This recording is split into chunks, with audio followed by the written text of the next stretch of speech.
बोलिए सूर्य भगवान की। और चलिए एक बड़ी प्यारी सी भजन कहना है क्या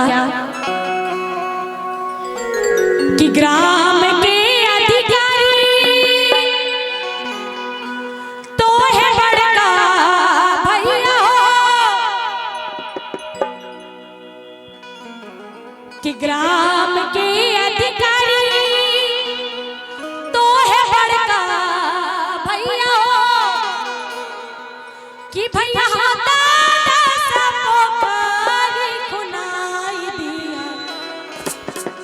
चंपा फूल लगा दी है कि भैया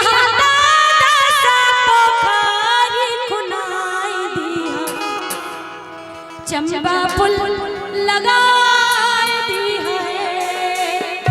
और एक बहन बड़े प्यार से अपने भैया को कहती है कि भैया छठ का समय आ गया है और घाट पे बहुत ही ज्यादा भीड़ है, तो चलिए हम लोग जा जाके अपना जगह चुन लेते हैं। तो जो छठ पूजा से माँ से खुद को बड़े मान रहे वो दोनों हाथ उठाइए। जो छठ माँ से खुद को बड़े मान रहे अरे बोलिए छठी मैया की, बोलिए गंगा मैया की।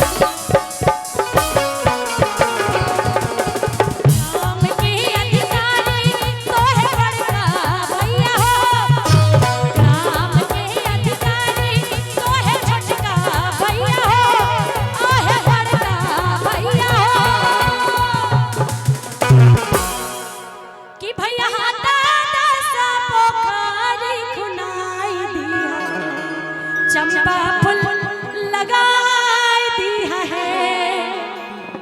और जितने चैनल वाले आए हैं मैं चाहूंगी कि एक बार आप लोग जयकारा लगाइए, बोलिए छठी मैया की। जरा एक बार दोनों हाथ उठा के एक बार। और सुनिए आप लोग के लिए लाइन कहना है क्या है कि ग्राम के अधिकारी तो है छोटका भैया कि ग्राम के अधिकारी तो है छोटका भैया कि भैया पोखरी खुनाई दी चंपा फूल लगा दी है भैया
बोली सूर्य भगवान की, बोली बाबा वैद्यनाथ की।